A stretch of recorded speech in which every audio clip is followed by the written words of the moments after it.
Alrighty, so this is going to be our War versus New Nation. My team is going to be Void, Quake, and good old Sim Supreme. So we're gonna take a path 8 in this war. Taters threw me on this path. It's not too difficult of a path, but we gotta let our Quake finally play after being benched for months and months and months. I was told I will never bring her to war again, but here we are getting assigned Quake, so this is kind of a very exciting moment for me. And I'm going to boost extremely big for this fight just so I don't screw up, because I really don't want to lose my Quake again. So we're gonna take this Dormammu, who's on Tyranny, doesn't really have anything that's gonna affect Quake in any way. Granted, she bypasses almost every node in this game. Um, so I'm going to make a couple mistakes just double dashing back after his last attack. But other than that, it's not too terrible. The quaking has definitely improved since I have been allowed to use her. I've been using her a lot in AQ and taking down the thing minis.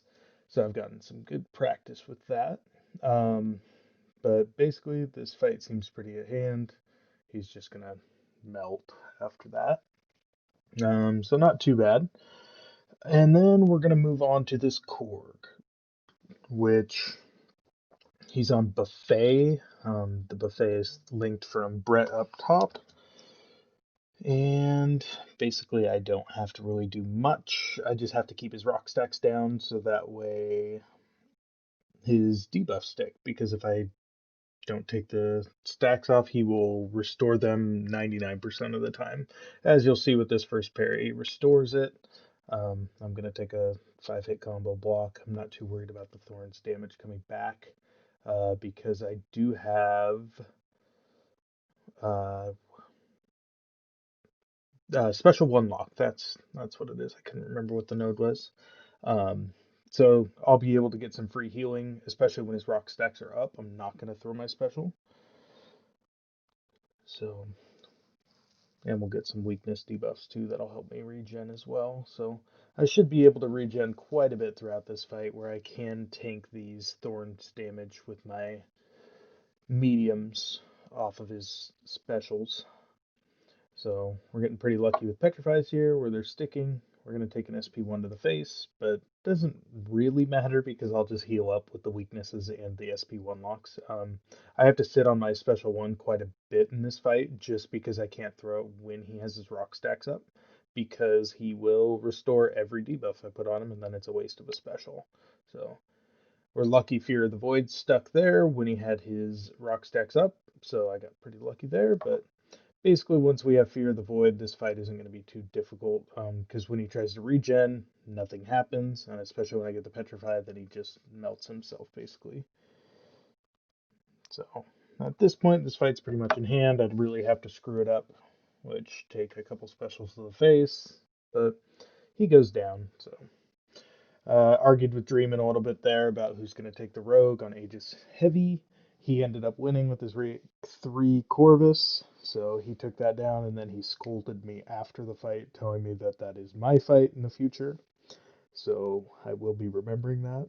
And then we heal up before we go and boost up for this path because it's going to be a lot cheaper to heal up before. So I have my path friend down in the bottom there, Enzo, who's going to take path 9 to clear me up so I can take all these fights all the way up to the mini island.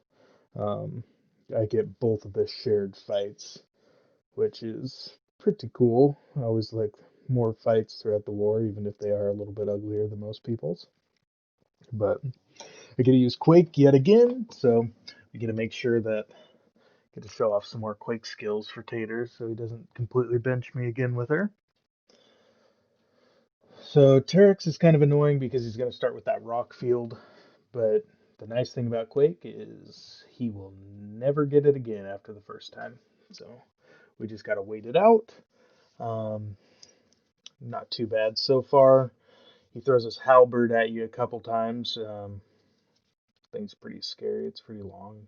kind of throws you off. But he's throwing medium, which is super easy to dex with Quake, so that is very, very helpful. Um, so not too bad. I like him pretty close to me because then I'm regenning throughout the fight.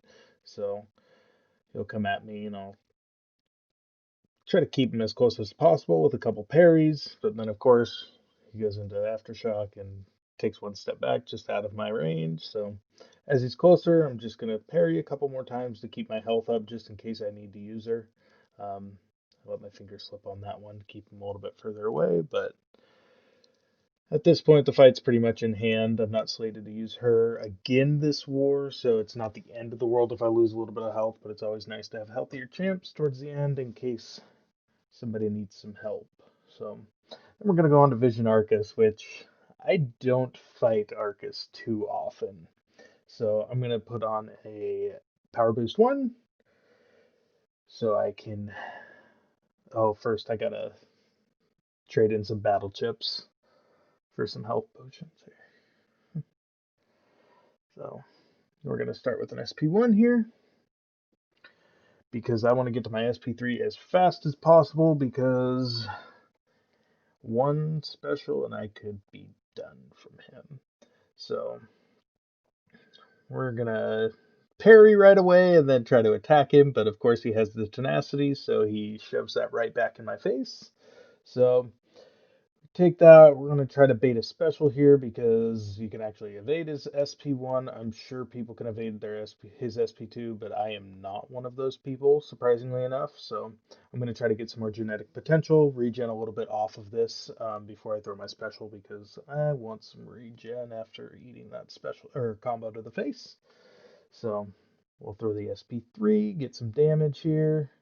It didn't have too much genetic potential, so our phases are going to go down pretty quickly, but we're going to get him to an SP2, block it, but we had our green armor, so we didn't lose too much health, which is nice.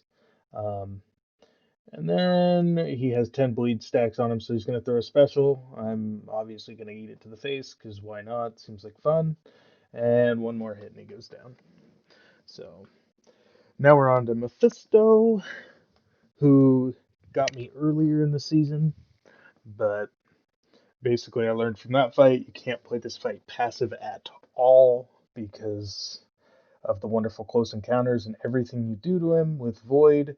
You're gonna throw him out of the healing range of the back half of your SP1, so you're gonna lose quite a bit of health there because it's a little bit of a long animation. But the SP1 boost kind of helped out here because I get a debuff on him right away.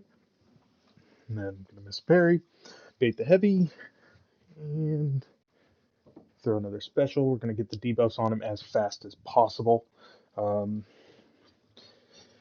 and then one other thing I did learn throughout the fight is if you parry, try to hold it till the last possible second to attack because you get just a little bit sliver more of a health with the regen from the close encounters. Really enjoyed the close encounters path this war season.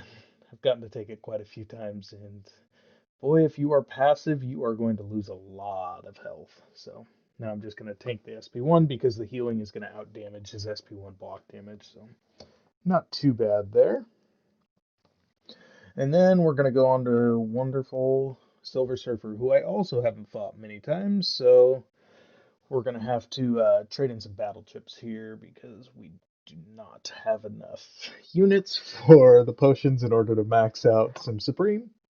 Um, Unfortunately, at this time, my SP1 boost ran out, so we're going to have to reboost that, unfortunately. I mean, 3 minutes isn't long enough for how long my fights have been taking, but so we're at a special boost, so hopefully we won't need them next war. Read the notes this time to understand what kinetic transference was, because in my last war, I thought kinetic transference was kinetic instigator, so I didn't know what was going on in that Iron Man Infinity War fight, so thought we'd read the notes a little bit more this time. We're just going to save for an SP3. The cool thing is he's going to gain power, which is super nice on this node because you only get 15 hits and then you degen if you don't throw a special. So we're going to get down to one, throw a special, because we need that SP3 damage. Throw him through the portal, and then we'll go to work. Get him to an SP2 because kinetic transference. It's a big one too, so we're going to bait out a special here, and of course he's going to be a little passive on us, so we're going to just keep baiting. Unfortunately, all of my phases run out because I took so long baiting his specials. So we're just going to wait for another special 3. I'm going to try to get up to 100 genetic potential here, but unfortunately we cannot. So we're going to throw a special as soon as we flip over to the next phase because I'm out of hits anyways, so there's no point in trying to get some more genetic potential. Throw him through the portal one more time. He's got 2 bars of power, so we're going to try to bait another special because I didn't get enough power back to start power stealing. And then he just instantly dies when he tries to lock in his fury. So overall, a decent war. Uh, we unfortunately lost to New Nation. Next war, hopefully, we'll come back stronger. Uh, Pretty excited for it. Enjoyed making these videos. So if you have too, let me know. Because my fights aren't great, but it's a lot of fun. So thanks, guys.